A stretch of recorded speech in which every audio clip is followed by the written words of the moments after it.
And now part two of our special week-long series. Brexit is fast approaching for the United Kingdom, with the government aiming to get the bill wrapped up by the end of this month. But what comes next? Our Kim Bo-kyoung tells us about the potential pitfalls ahead as the UK and the EU build their new relationship. On December 20th, the UK Parliament voted in favor of the Withdrawal Agreement Bill, and now Brexit seems just around the corner. The House of Commons will debate the bill until January 9th, and after it passes through the House of Lords and gets Royal Assent, Brexit will be final on January 31st. Afterwards, the UK will go through a transition period with EU to build a new relationship starting in March at the latest.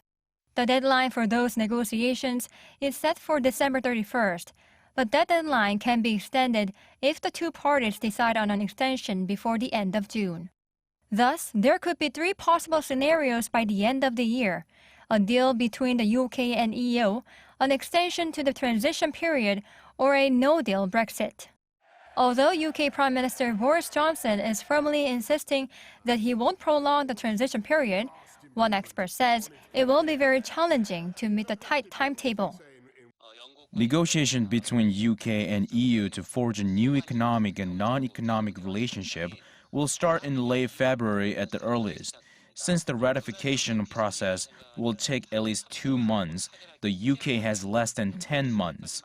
Negotiation on new relations should be done by October this year. Canada and the EU took 5 years to strike their FTA.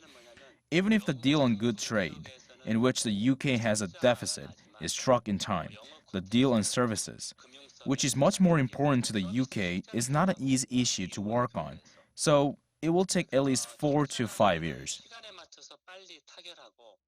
If the transition period is not extended and new relationship is not formed between the two parties, the UK is expected to suffer greatly. If the UK comes out of the EU without any deal, which is the so-called no-deal Brexit, the UK needs to trade with the EU through the rules of the World Trade Organization.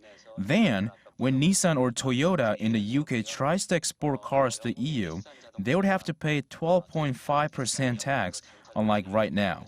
This will lower the competitiveness of the UK products. Also, the UK won't be able to get information on refugees and terrorist suspects because it is only shared among EU member countries. This would be a great loss for UK intelligence. The expert says it would be better for the UK to extend the transition period so that the country can be better prepared for future trade with the EU. Kim Bo-kyoung, Arirang News.